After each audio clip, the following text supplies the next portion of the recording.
A sloth, a donkey, and a curious human. Send a prompt and see what they're doing. One hits record with a question on his mind. Two brothers pick it up, see what they find. Corn takes his time, Herman's got the facts. Back and forth, they never hold back. My weird prompts, come on in, that's where we begin. My weird prompts, glad you're here. This episode was generated using artificial intelligence. Please verify facts. My Weird Prompts is a community-driven initiative exploring how AI can fuel curiosity and uncover the fascinating ways our world works. GPU compute for this podcast is generously provided by Modal. Learn more at modal.com. You know, Herman, I was thinking about this while I was watching you organize your research papers earlier. There is this very specific kind of tension in being a professional these days. We expect our doctors and our lawyers to be these walking encyclopedias of perfect, infallible knowledge, but the second we catch them using a tool to actually achieve that perfection, we act like they're cheating. It is like finding out your favorite chef uses a timer instead of just feeling the heat with their soul. Today is March 26, 2026, and the prompt from Daniel is about exactly that, this strange growing shadow. AI crisis in professional services, where people are doing the work but hiding the tools. It is a fascinating prompt, Corn, and honestly, the timing could not be more relevant. I am Herman Poppleberry, by the way, for anyone joining us for the first time. We are looking at a landscape here in late March of 2026 where the data is just staggering. We are seeing this massive adoption gap. According to the latest industry reports from just a few weeks ago, 69% of legal professionals are using generative AI for their work, but only 34% of law firms have actually adopted official, legal-specific tools. That leaves this huge middle ground of what we call closeted use, where people are using general tools under the radar because the institutional policy has not caught up to the individual reality. It is the professional version of a teenager hiding a comic book inside a math textbook. I mean, think about the stakes here.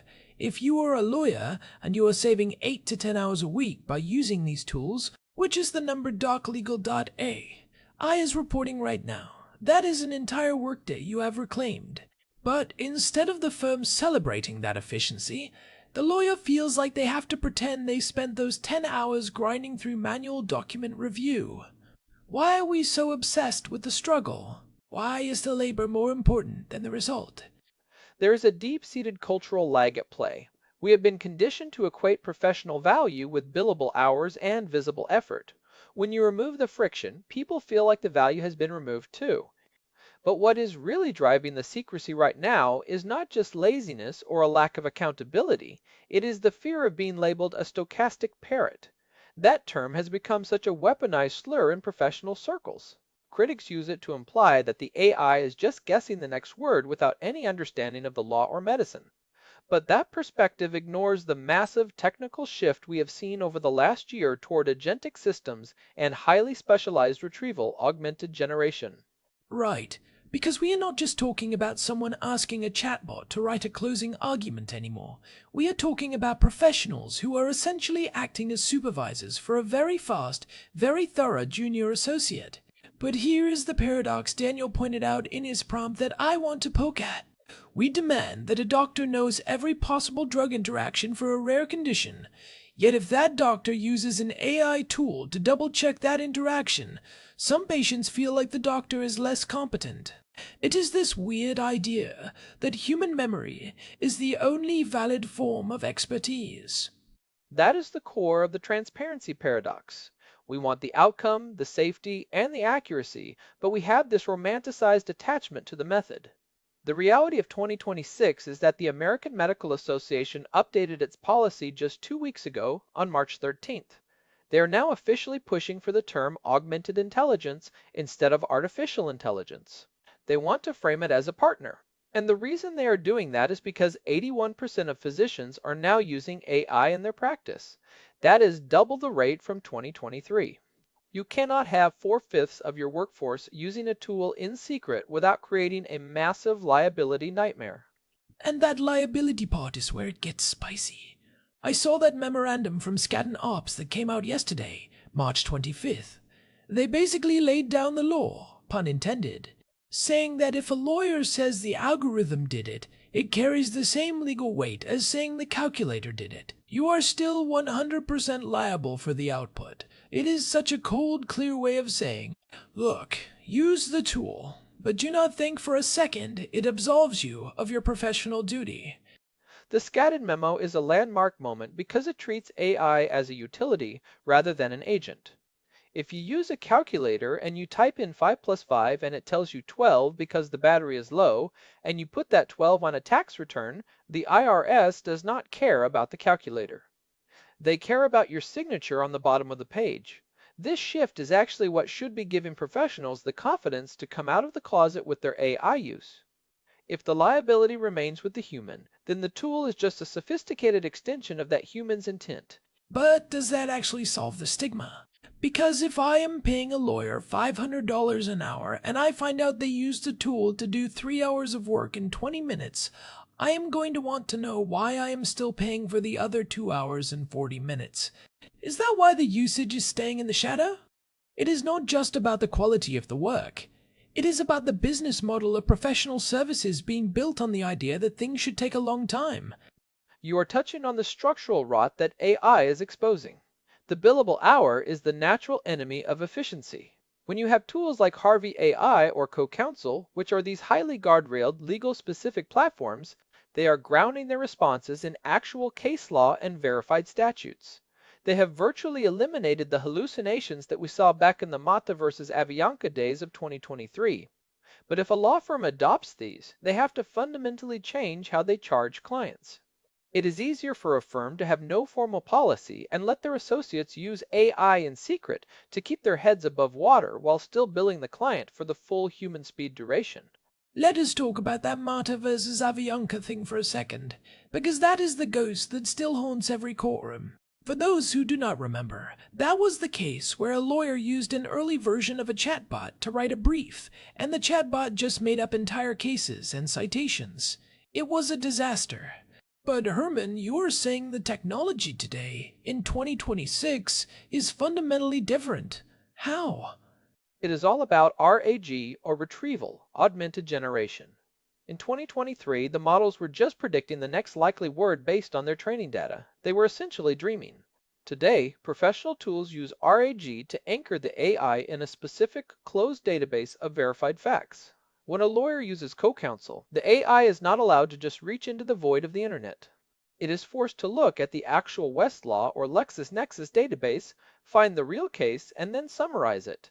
It is like the difference between asking a person to tell you a story from memory and asking them to read a specific page of a book out loud. The hallucination risk has been crushed by these guardrails. So the stochastic parrot argument is basically a dinosaur at this point. We're moving toward agentic AA. Can you explain that shift?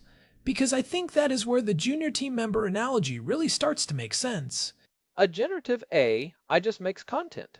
An agentic AI executes tasks. It can plan, it can use tools, and it can reason through multi-step processes. If you tell an agentic legal AI to review this contract for HIPAA compliance, it does not just write a paragraph about HIPAA. It opens the document, identifies the parties, cross-references the specific regulatory requirements, flags the missing clauses, and drafts the necessary amendments. It is performing a role, not just generating text. This is why the lazy label is so frustrating. Managing an agentic system requires a high level of professional oversight. You have to know exactly what to ask, how to verify the steps, and how to integrate the output. It is a new kind of hard work. It reminds me of our discussion in episode 1308 about the AI attribution paradox. We are so obsessed with knowing exactly which percentage of a thought came from a human and which came from a machine. But in a professional context, that obsession is actually dangerous. If we force people to hide their tools, we lose the ability to audit those tools. We are creating a shadow AI crisis where the most important work is happening in the dark. And that brings us to the medical side of things, which is where the stakes are literally life and death. Daniel's prompt mentioned that a doctor using AI is actually a sign of professional humility. I think that is such a powerful frame. We have this image of the doctor as the lone genius who knows everything. But the reality of March 2026 is that the sheer volume of medical information is now beyond human capacity. There are over 1 million new medical papers published every year. No human doctor, no matter how brilliant, can stay current on all of that. So if a doctor refuses to use AI, are they actually being arrogant? Are they saying, my brain is better than the collective knowledge of the entire medical community synthesized by an algorithm? In a way, yes, and the patients are starting to feel it. While 63% of workers in a recent survey said AI makes the workplace feel less human, 75% of physicians say it actually improves patient care. There is this beautiful irony here with tools like Suki, spelled S-U-K-I, and Ambience Healthcare. These are ambient clinical documentation tools. They sit in the room during a patient visit, they listen to the conversation, and they draft the medical notes in real time. Wait, so instead of the doctor staring at a computer screen and typing while the patient talks about their chest pain, the doctor can actually look the patient in the eye? Precisely. The technology that people fear is making the workplace less human is actually the only thing that can give the doctor the time to be human again. It removes the digital wall between the provider and the patient. But despite that, we still have 88% of physicians expressing concern over skill erosion. They worry that if they stop writing the notes and stop doing the manual search for drug interactions, they will lose their clinical judgment. It is the same fear people had about GPS making us unable to read maps. And the truth is, we did lose the ability to read maps, but we gained the ability to never get lost. I would take never getting lost over being a map reading expert any day, especially when it comes to a diagnosis. But let us talk about the skill erosion myth. Is it a real threat, or is it just a transition to a different kind of skill? It is a transition. Look at a tool like Spellbook. It is a word-native AI that healthcare lawyers use to flag HIP, AA, or GDPR risks directly within contracts. In the old days, you would have to have a human expert with 20 years of experience spot a tiny phrasing error that creates a regulatory risk. Now, the AI flags it instantly. Does the lawyer lose the skill of spotting it? Maybe. But the client gets a contract that is 10 times safer. We are moving from a world where we value the process of finding the mistake to a world where we value the absence of the mistake. The new skill is not spotting the error, it is validating the AI's catch and understanding the strategic implications of that risk. It feels like we are in this awkward teenage phase of technology. We have the capability, but we do not have the social grace to talk about it openly. And the government is starting to step in, which always makes things more complicated. You mentioned those new disclosure bills in Washington and Virginia, HB 1170 and HB 580. What do those actually require? Because if I am a closeted AI user and now the law says I have to tell my clients, that closet door is getting kicked wide open. Those bills are a direct response to the Transparency Coalition's lobbying. They basically require professionals to disclose when content is AI generated or significantly modified by AI. It is an attempt to bring the shadow AI out into the light. But the problem is that the definition of significantly modified is incredibly blurry. If I use AI to brainstorm an outline, but I write every word myself, do I have to disclose that? If I use it to proofread for grammar, is that a disclosure event? The legislation is trying to solve a trust problem, but it might just end up creating a mountain of red tape that makes professionals even more hesitant to be honest about their workflows. It is the curse of competence. Again, Herman. We talked about this in episode 1249. When you are so good at something that it looks easy, people start to devalue it. If a lawyer uses AI to draft a complex merger agreement in an hour, and it is perfect, the client might feel ripped off because they did not see the struggle. So the lawyer hides the tool to maintain the illusion of the grueling labor. We have to break that cycle. We have to start valuing the expertise it takes to guide the AI, rather than the manual labor the AI replaces. That requires a massive shift in institutional responsibility. Right now, only 18% of professional organizations are even tracking the return on investment for these tools. They are letting their employees navigate this ethical minefield alone. Firms need to move from banning to governance.